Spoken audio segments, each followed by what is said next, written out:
What's up, my podcast listeners? This is another edition of the podcast vlog video thing that I do.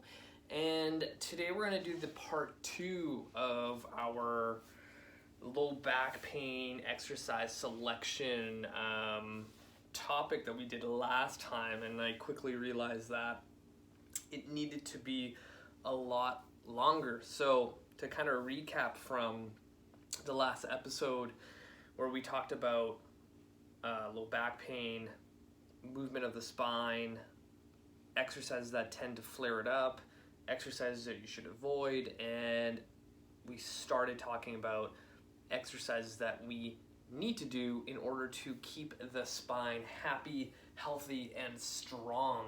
And to kind of put things in context, if you didn't listen to my first one, when I speak about training, I'm always talking about general population people because that's what I primarily work with. But there's a lot of differences when you're training with an elite athlete, someone that's super flexible, someone who is kind of like an outlier. And a lot of times I find that coaches kind of fall into that category, whereas in reality they're training everyday people and they're trying to apply principles and methods that only work for those outliers, and they're actually making their clients feel a lot worse. And sometimes it's just the fundamentals, it's literally do the basics over and over and over and over again, and that's where you see true change. A lot of people, and nutrition's the same thing, but I just find that people always try to do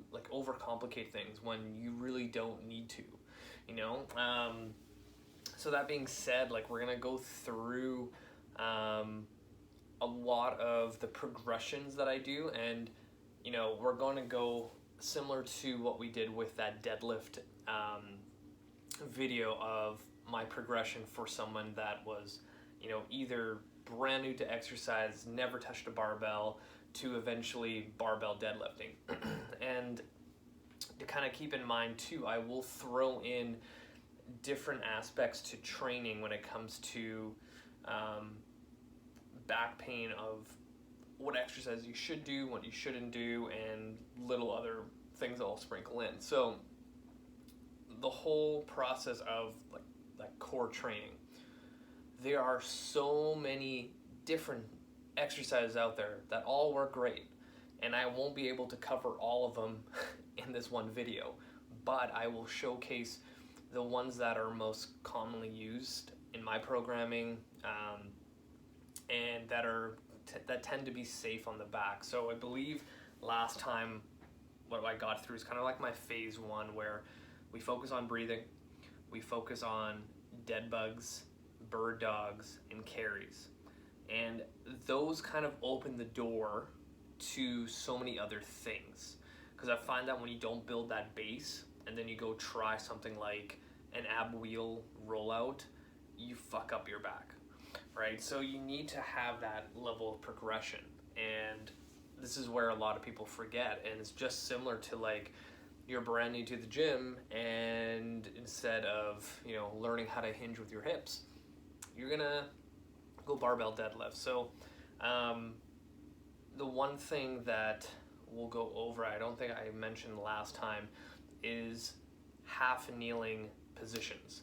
And I find that when you get someone in a half kneeling position, so imagine I am kneeling down with my right knee down to the ground, and I'm going to go on a 45, and I have my left leg in front. Again, kind of going into that phase 1 progression. If I have my left foot as close as possible to where it's in line with my knee and my back foot, I'm already kind of unstable, and now I need to squeeze my glute and engage all my hip stabilizers in conjunction with all my core musculature.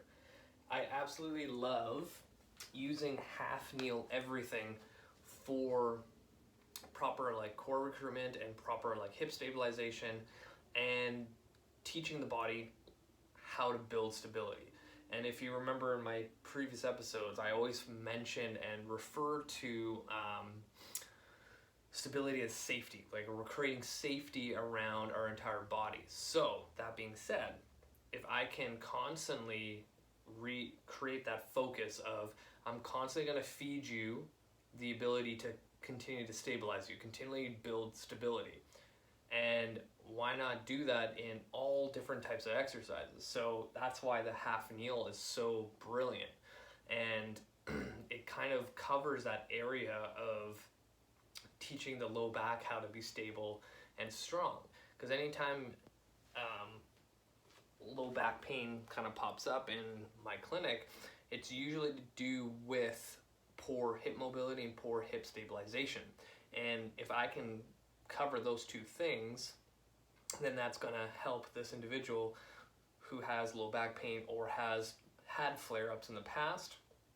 So that's where kind of the half kneeling position works really well. I find a lot of traditional core exercises don't have that ability to do that. So that's why the half kneel is my like recurring exercise over and over and over and over again. So going back to the half kneel, if I was kind of in my phase one, progression, I'm literally going to line up my left heel with my right knee and my right ankle. And now glute has to engage hip stabilizers in conjunction with my core. And now I'm stabilizing. And sometimes I'll just do this kind of like a plank where hit the timer, 30 seconds per side. From this half kneel position, you can do so many things. Before I get into non-traditional core exercises, going into something like a pile-off press or an anti-rotation press. And if you remember from my first video, we talked about how is the spine built, how is it functioning, how does our body interact with it, what is it designed to do. So our spine can go into flexion, extension, rotation, and lateral flexion on each side, meaning that the muscles surrounding the spine are able to resist those ranges of motion, which then creates stability in our spine. So if you think about an anti-rotation press, so if I'm on my right knee, my left leg's in front, and I have a cable machine to my right, or I have a squat rack, pillar, bar, whatever you want to call it, have a band wrapped around it, it's coming out, and I'm holding in both my hands, and I'm pressing out and back in. So the moment I press out, the band or the cable machine is going to be pulling me over into lateral flexion. So all this stuff needs to be here, and I'm also fighting rotation. So I have two things happening from a core standpoint that is going to build a more resilient, stable spine and also a more resilient body overall. And in my first version of my ebook, the Ironclad Body Training System, I have a lot of half kneel exercises, and I'm super excited for my second version of the book that will most likely drop sometime this summer if I can get all my shit together. So two things we're already doing in that one half kneel position, but the other thing that people don't think about is in that half kneel position, I'm also teaching my hip how to stabilize, and a lot of times unstable hips tend to have an unstable lumbar spine. So now I'm literally working on three things at the same time. Now, knowing that the half kneel position tends to work three things at the same time and more. I've done multiple posts why the half kneeling and tall kneeling position is one of the best ways to build a resilient core and how to build just overall stability and strength that will carry over to many other things. When I do the half kneel position, I always tell people, like, you're trying to find a spot where you're not completely in line, because eventually you're just going to fall over all the time. But finding a position where you feel unstable, but you have enough in you to kind of stabilize the movement and stay at that spot. Because sometimes, if your leg's too far out and it's way too easy and you're just kind of using your upper body, you're not really working core stability and hip stability. You're just kind of just going through the motions, and then on the other side of the spectrum, you're like going way too in line and you're all over the place. So you have to find that happy medium. The other thing that I tend to use in the half kneeling position is every exercise I can think of. So that being said, if we know that that half kneel position is doing wonders for hip stabilizers, glute function, and core stability, why not do, a landmine press or a cable press or a half kneel row, single arm or double arm, face pulls, cable chops, cable lifts and chops from like the FMS, landmine presses, I don't know if I already said that, overhead press if I'm allowed, kettlebell halos, like any exercise that you can do standing, you can easily throw that into a half kneel stance. So now I have more opportunities to solidify that message to my body that, hey, you need to turn this, and on to make sure everything's stable, right? And I feel like that's kind of how my training has evolved over the years, is finding ways to reinforce the fundamentals without knowing it. And a lot of times when you look at the aspect of like fat loss, weight loss, muscle gain, we all know that, hey, if I burn more calories, I'm most likely going to see my goals, right? So how do you burn more calories? You're going to do more movement, meaning more movement needs more muscle fibers to be activated. So how do you get more muscle activation?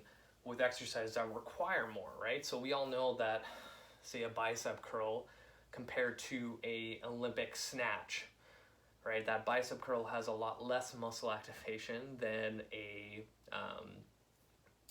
barbell snatch, right? So when I place people in half kneeling positions, and if you do this already in your programming or in your workouts, you know that a half kneeling position requires a lot more stabilization because it kind of gets you off of balance. So now if we throw in, I'm doing a single arm overhead kettlebell press, then that requires a lot more muscle activation than if I was just standing or sitting on a bench doing a press, right? So now I'm working on building a good foundation, creating stability, creating a more functional core, protecting my low back, protecting my entire spine, learning how to fight rotation, how to fight lateral flexion, and also with more muscle recruitment, burn more calories, have a better just overall training experience, because now in a half kneel position, the thing that I didn't even talk about is it's really hard to cheat in that position. Whereas if I was standing and trying to do an overhead press, I can easily go into extension and try to fight that. A lot of weird stuff happens when people start compensating, and usually happens in the standing position, whereas a half kneel, it literally does not happen. It's really, really difficult to cheat in that position. So now I have more longevity in my training. And the biggest thing that I see in the clinic is people like avid gym goers that don't really follow a specific plan to themselves. They may be going to a gym, following a cookie cutter program, doing CrossFit, maybe doing a program they downloaded offline, but a lot of times in the clinic, those people will come in because something has flared up because of what they did in their workout, which might not be specific to them, right? So what happens is now they got to take some time off, right?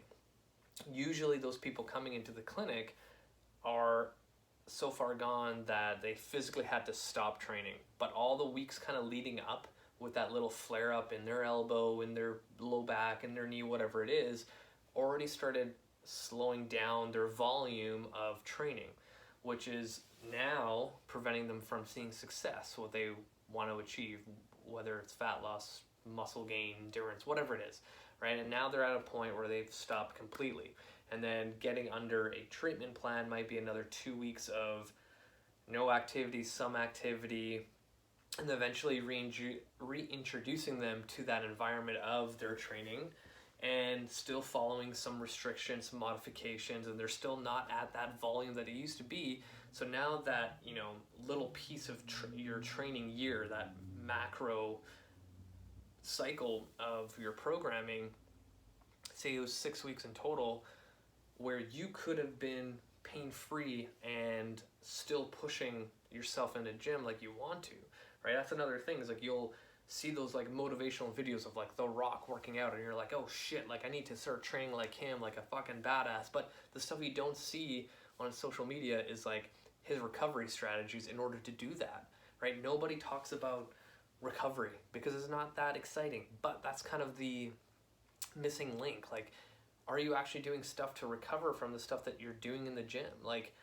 I shit on CrossFit all the time, but you could do CrossFit as long as you do the recovery strategies in order to continue doing that sport, right? A lot of people don't think of that, and they end up they're just going and going and going, and like things tend to go on your body, right? So the longevity thing is huge, huge. And that's why I pride myself, like the way that I program, and it's all the stuff that I've been saying in this episode, the previous episode, and the one on the deadlift, allows my clients to show up more. So now take it from the perspective of a general population person, where weight loss is a huge thing. If I can continue to have people showing up every single week, their chances of success is a lot higher. But if something in my program flared something up and they had to take 1 week off, that turned into 2, they come back, they're not really doing the same intensity, now I'm slowing them down from seeing success, right? And that's on me. And I learned that really, really fast in the beginning of my career, whereas now, I don't remember the last time I had a client in person or online where they had to stop training due to something in their program. I had clients where they've literally injured themselves because they dropped something on their foot or they hurt themselves at work, and we worked around what they're dealing with programs that's designed for them, right? So it really comes down to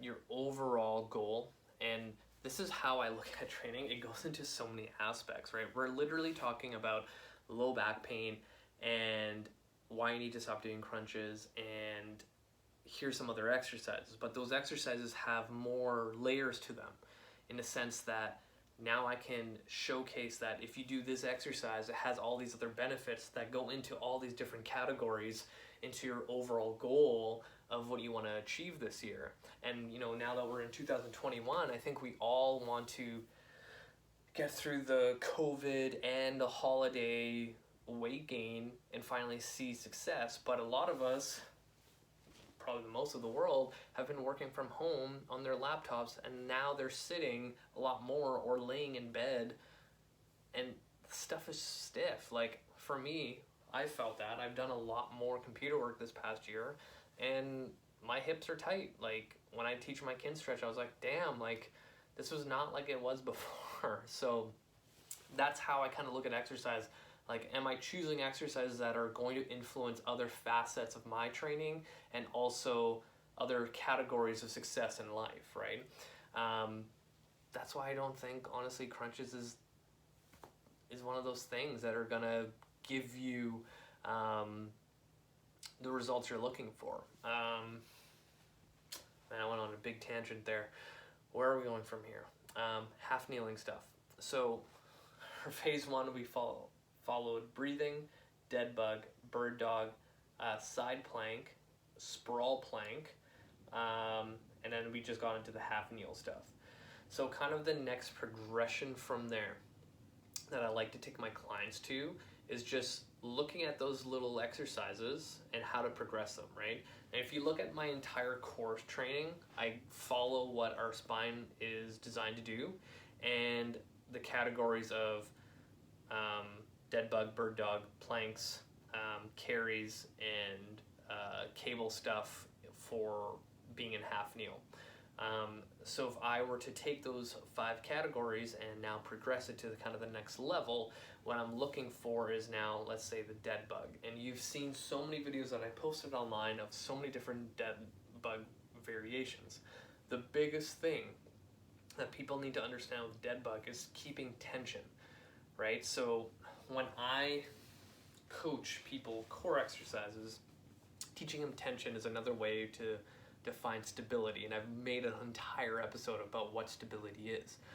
And if you think of the easiest way to create tension, is literally like the starfish game.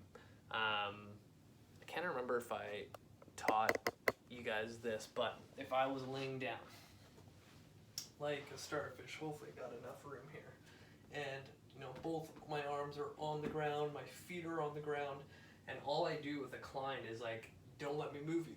So in this position, I'll come around and try to lift their arm off the ground. I'll try to lift their leg off the ground, and all they have to do is actively push down and resist.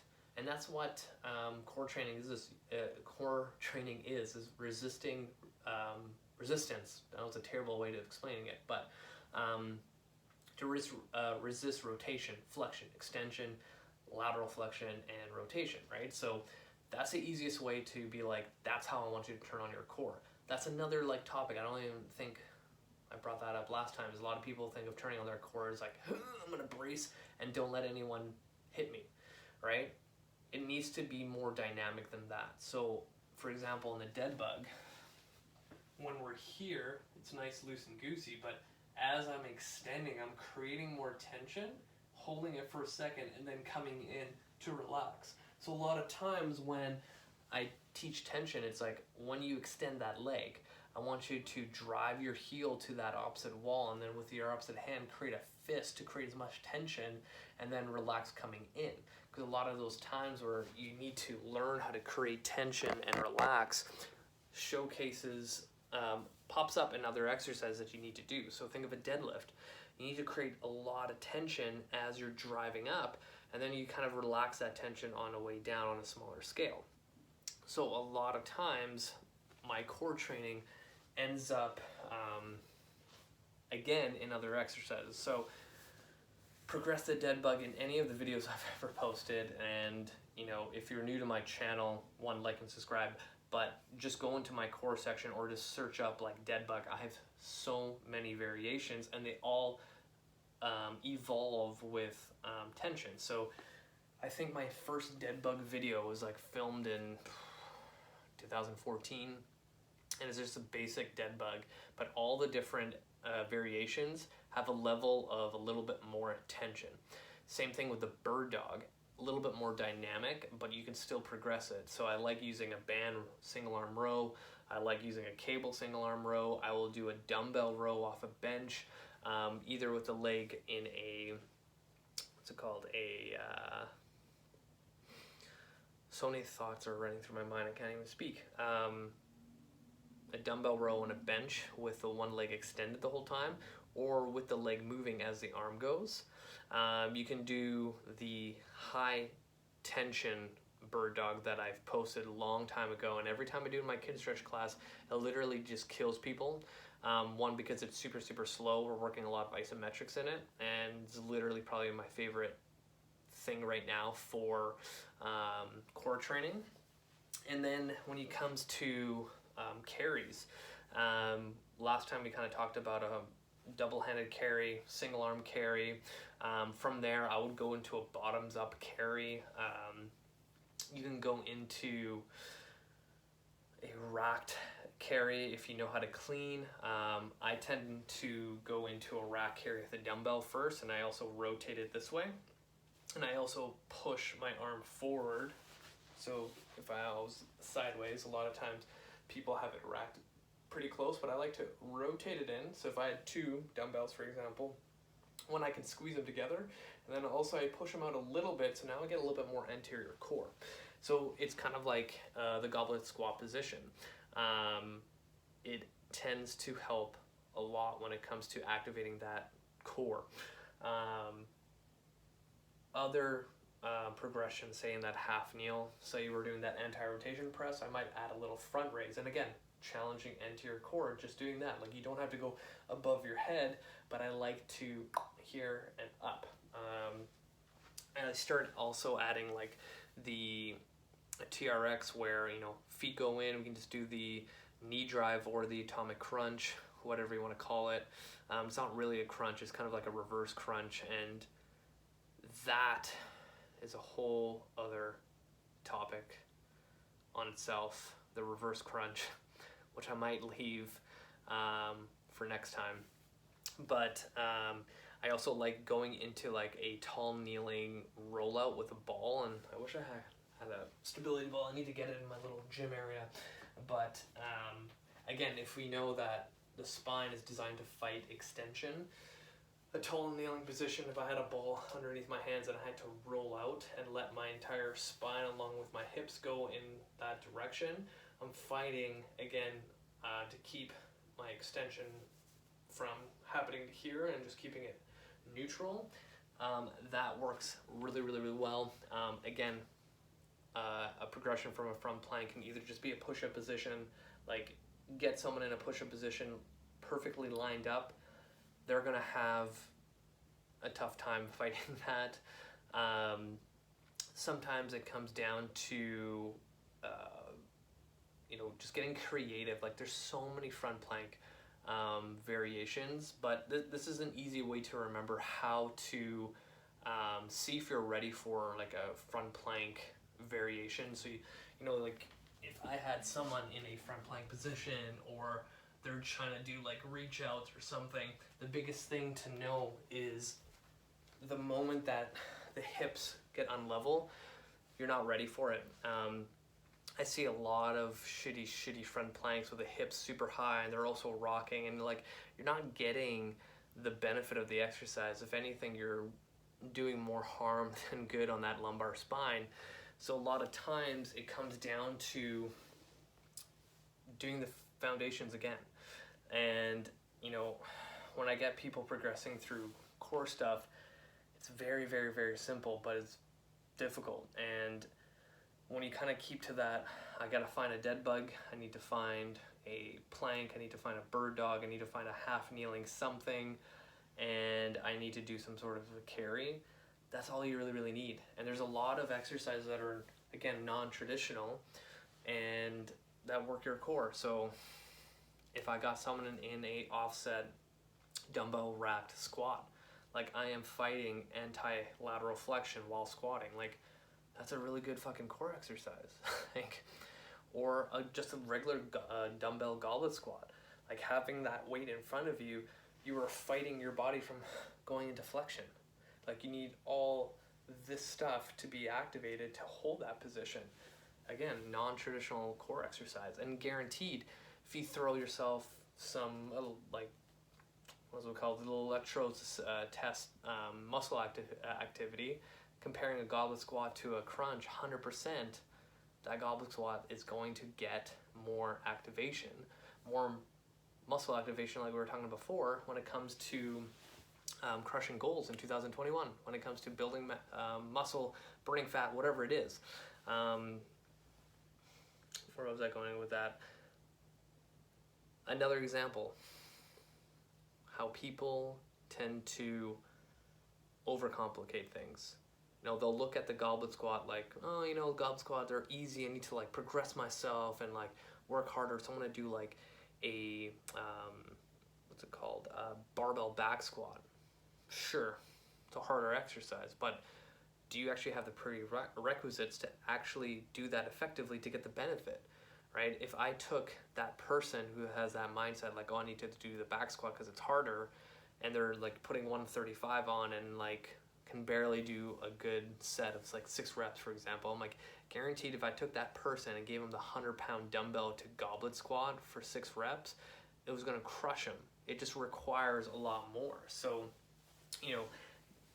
I always tell new coaches, like, exercise selection and how those exercises influence the body are going to be your saving grace for programming and making people successful. And that's what I'm always looking for. Like, if you look at just the kettlebell world, those guys and women are so freaking strong, and all they use are kettlebells. And when you look at the design and nature of those kettlebells, they all require you to have more muscle activation. And I think that's kind of really the key. Without, creating your program into like a freaking circus act, and you're like on a Bosu ball with fucking balls being thrown at you and you have to catch them and throw it back to your trainer. Like, not that kind of stuff that you can control, and you only need one piece of equipment. I think I'm going to end it there to kind of give you guys some space to think about all the stuff I said. For those at home, like, really think about how you're implementing your core stuff. Do not go into the whole rabbit hole of I'm going to start doing crunches for like 10 minutes at the end of my workout. These core exercises are great to implement either at like the beginning of your training, kind of like a activation phase. I stole that from the Cause Grows. I thought it was brilliant. Or as a recovery exercise. Like, sometimes the way I implement it is, I have my client doing a push exercise, a pull, a leg exercise, and that fourth exercise is going to be a little core exercise for them to kind of recover, because most times I'm choosing core exercises that don't require a lot of energy to produce. So if I have someone that's newish and their third exercise, like they have a half kneel, single arm cable press, TRX row, goblet squat, and now I have them doing a front plank, like that's not that taxing on them, but still I'm achieving what I want to create in the program, which is overall stability and I can't even speak, resiliency in their body, so they can stay pain-free. That's how I kind of look at training programs when it comes to implementing core.